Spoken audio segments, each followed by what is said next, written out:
On the next few slides, we'll discuss audit requirements. As stated in 2 CFR 200.501, audit requirements, a non-federal entity that expends $750,000 or more during the non-federal entity's fiscal year in federal awards must have a single or program-specific audit conducted for that year in accordance with the provisions of this part. A recipient that expends $750,000 or more during the recipient's fiscal year in federal awards must have a single audit conducted in accordance with 2 CFR Part 200.514 Scope of Audit, except when it elects to have a program-specific audit conducted in accordance with 2 CFR Part 200.501. The Office of Management and Budget, OMB, designated the Census Bureau as the National Clearinghouse, or Federal Audit Clearinghouse, FAC, for the receipt of single audit reports. States, local governments, Indian tribes or tribal organizations, institutions of higher education, and nonprofit organizations that annually expend $750,000 or more in federal awards must perform a single audit and complete Form SF-SAC for every fiscal period during which they meet the reporting dollar threshold.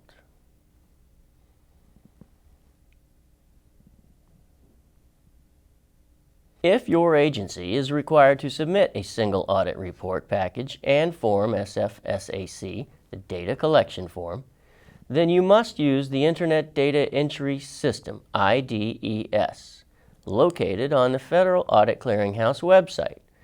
The FAC is the repository of record for reporting packages and data collection forms.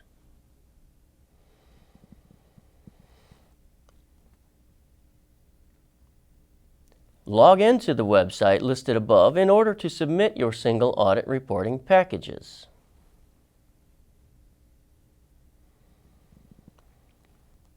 The examination does not require observing every single document and every single process generated by the program. Nevertheless, the auditor is required to perform enough procedures to form an opinion on whether the program complied with laws and regulations. The auditor must prepare and submit a report about the status of internal controls relative to the financial statements and major programs. The auditor must understand the recipient's internal control system to determine if the recipient has proper safeguards that help manage federal assistance responsibly. Then must perform audit procedures to verify the recipient's internal control systems work properly. Maintain accurate records of the status of audit reports or recommendations through the entire process of resolution and corrective action.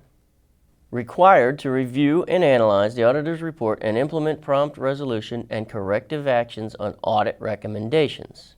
If there are any findings, a letter must be generated to the audit recipient. This letter should include a request for the corrective action plan. At the completion of the auditee must prepare in a document separate from the auditor's findings described in 200.516 Audit Findings, a corrective action plan to address each audit finding included in the current year auditor's report. The corrective action plan must provide the names of the contact persons responsible for the corrective action planned, and the anticipated completion date. If the auditee does not agree with the audit findings or believes corrective action is not required, then the corrective action plan must include an explanation and specific reasons. The corrective action plan, CAP, should include description of each finding, specific steps to be taken to implement the recommendation, timetable for performance of each corrective action, description of monitoring to be performed to ensure implementation of CAP. Recipient must generate response to the CAP letter within the specified time frame, usually within 30 calendar days from the letter, analyze response, and follow up on action taken, a special condition will be placed on new awards if report is delinquent. The items listed on the next two slides are audit findings that seem to appear on auditors' reports more often than audit findings that are not listed. Top 10 audit findings. Procedures not documented or need improvement. Accounting system inadequate or not effectively utilized to account for grant funds. Special conditions not met by grantee. Unsupported, unauthorized expenditures or drawdowns.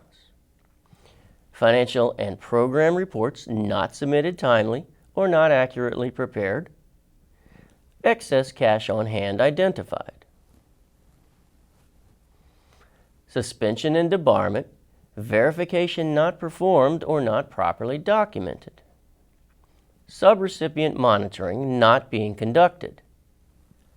Supplanting indicators are identified. Matching funds not accurately reported on the financial reports. Program interest income and related expenditures not recorded in accounting system. On the next few slides, we'll discuss the COPS Office Audit Liaison responsibilities. In addition to compliance reviews conducted by the COPS Office, your agency may be randomly selected for an audit by the Office of Inspector General, OIG, within the Department of Justice. Once selected, the OIG will schedule a site visit to gather and review accounting practices, policies, and procedures for fiscal management, grant documentation, and compliance areas. During this process, a management analyst within the COPS Audit Liaison will assist and provide guidance to resolve and close any audit findings and recommendations. When all recommendations have been closed, the OIG will close the audit. Grantees must fully cooperate with Audit Liaison to remedy any questioned costs, unallowable and unsupported, and or have any unobligated grant funds deobligated as necessary. Grantees must also provide documentation to demonstrate policies and procedures have been revised to enhance business practices to prevent future reoccurrence. Monitoring discussion. OCFO's Grants Financial Management Division's mission is to ensure proper stewardship of federal funds awarded by conducting on-site financial reviews, conducting in-house financial reviews, and providing grantees with technical assistance. How are grants selected for an on-site review? First, a risk assessment is performed of the entire grant population and are scored as either low, medium, or high risk. Other factors that are considered for an on-site visit is the dollar amount of the award, whether the grant is a new program, a program office request, and a random sample of the remaining population. What will be reviewed on site? We will look at the recipient's accounting system and determine what type of internal controls are in place. We will also test and analyze expenditures and provide technical assistance if needed. Also, while on site, we will compare the actual expenditures to the approved budget to determine if recipients are spending funds in accordance to the purpose areas of their awards. If deficiencies are noted, the recipient will be required to develop a corrective action plan to resolve any findings. The OCFO monitor will assist in providing recommendations to close any open findings. What are the objectives of an OCFO-based review? The objectives of an OCFO-based review are the same as those for an on-site review. It is just performed in-house. Also, the monitor will reach out to the grantee and offer technical assistance. The top 10 monitoring findings are: 1. Procedures not documented or needed improvement. 2. FFATA reporting requirements not met. 3. Audit report package not received at the Federal Audit Clearinghouse. 4. Unallowable costs found. 5. Unsupported costs found. 6. Indirect costs charged improperly. 7. FFRs do not reconcile to grantee's accounting system. 8. Internal control procedures not followed. 9. Progress reports not submitted timely. And 10. Changes in indirect costs without prior approval. Responsibilities. Assess grantees' compliance with the regulations, terms, and conditions for each COPS grant. Review community policing initiatives. Provide customer service and technical assistance.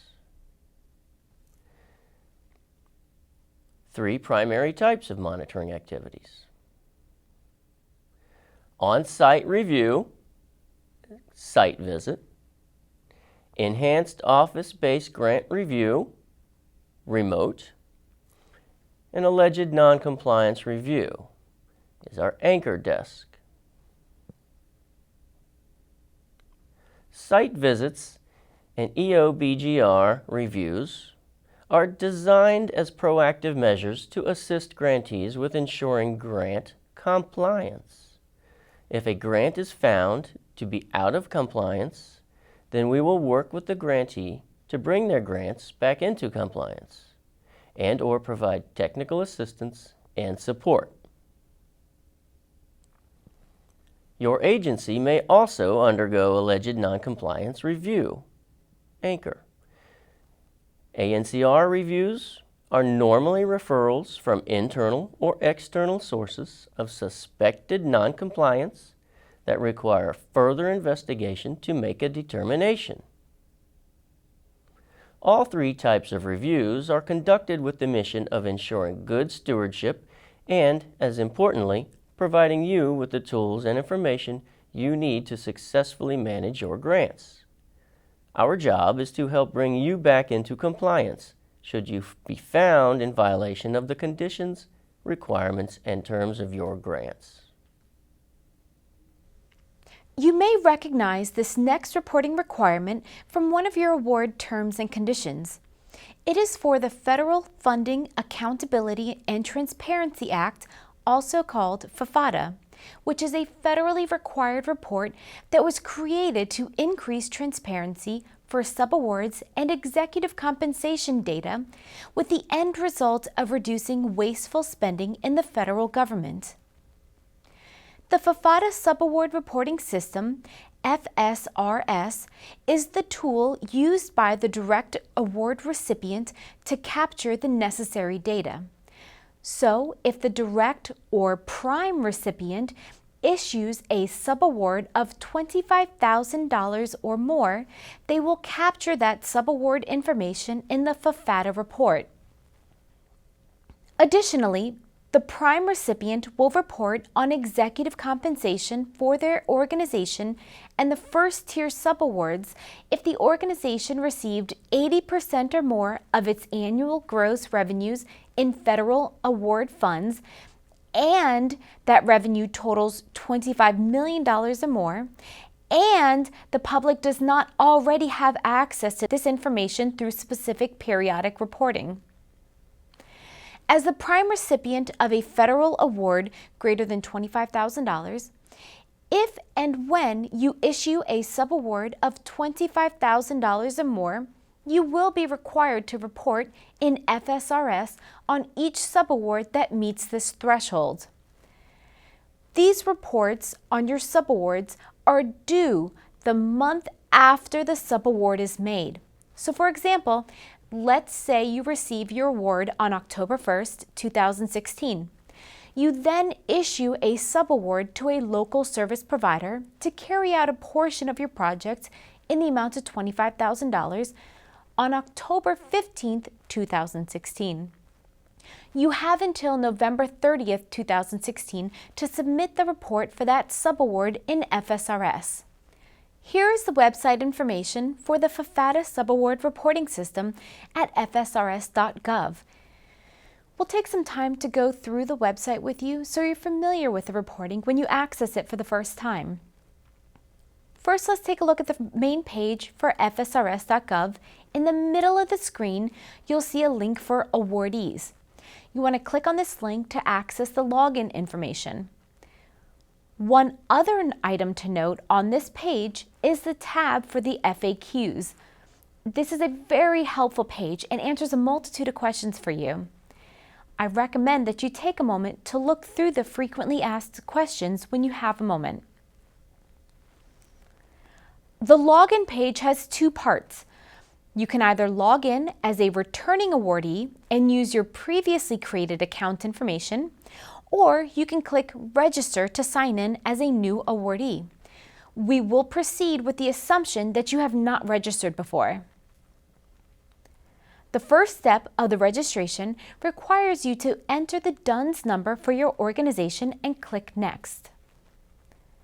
The next page should appear and populate with your organization information based on the DUNS number previously entered. Verify that this information is correct and proceed with creating your login information. Now you can log in using your login information you just created. Make sure that you understand the user agreement, and if you accept the terms, click OK at the bottom left. Once you log in successfully, you'll be taken to the awardee home screen. Take note of a few functions. You can add an award to the work list. You can also create a FFATA report. Additionally, on the very right of the screen, there's a user guide you can click on for assistance and a full demonstration for your convenience. For our purposes, we'll focus on the top bar of the 4 categories for Home, Profile, Work List, and Create/Review Reports. First, we'll click on the Profile category and we'll be taken to a screen where we can make edits to the profile information. Next is the Work List category. This will identify the items in the work queue, like what was submitted and what is being worked on currently.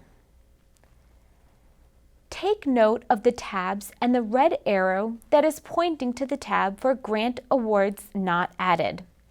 You have the option to view this for both grants and contracts.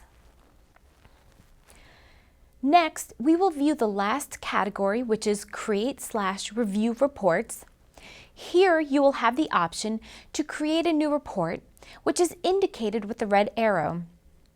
We're going to go ahead and click on that button to create a new report. The system will take us to the following screen and take note of the progress indicator on the left-hand side. It will indicate to the user where they are in the process. Currently, we are in the instruction section. All of these will need to be marked green before you can submit your report. Continuing forward, the next screen requires the user to enter the contract or award number. We'll click on the radio button at the bottom for Grant Award since we are reporting for a grant and not a contract. In the drop-down bar to the left of the first arrow, the user can locate the award number, or if it is not found, it can be entered below the drop-down bar. Last on this page, click Continue to proceed. When you go through each step, make sure to take some time to go through the information for each and that you agree with the information that it contains. You can do this as well in the review portion of the report submission. Last, you will submit the report by clicking Submit if you agree with everything that was input and contained in the report. The final step provides confirmation that the report was accepted in the system. You can keep this for your records. And this concludes the tutorial for the submission of the FFATA report in FSRS.gov. Closeouts. Award recipients have 90 days after the end date of the award to close out the award. All recipients must perform a cash reconciliation of their awards. If there are any funds owed to your organization, please request final payment. If not, funds will be frozen after 90 days. Financially, to close your grant, you will need to complete 3 steps. Submit a final federal financial report, submit a final progress report, and return any excess cash owed to DOJ. To refund any excess cash, make check payable to the appropriate grant-making component.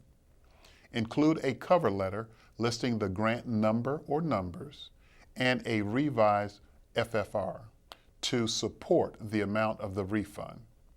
Failure to remit payment to the appropriate awarding agency will result in debt being referred to the U.S. Treasury for collection. Resources. Grant recipients must follow the guidance outlined in the DOJ Grants Financial Guide. The guide is divided into 4 sections: general information, pre-award requirements, post-award requirements, and the organizational structure to include an appendix. The guide is accessible via the internet. For OJP recipients, if you have financial questions, please refer to the contact information on this slide. For OVW recipients, if you have financial questions, please refer to the contact information on this slide. For the COPS office recipients, if you have financial questions, please refer to the contact information on this slide. How to access grant funds. The Catalog of Federal Domestic Assistance, also known as CFDA, contains over 2,000 available grant programs. There is a wide range of assistance programs offered by 66 different agencies. It is important to search the database by keywords to avoid receiving a lot of general information. For example, if you are interested in hiring police officers, do not use a general term such as law enforcement. Be as specific as possible. If you need to contact a member at the CFDA, please refer to their contact information on this slide. Finally, if you would like to learn more about the rules and regulations for federal grant programs, please go to the separate links on this slide. On behalf of my colleagues and the Department of Justice, we would like to thank you for watching this program on financial management for tribal governments. Have a good day.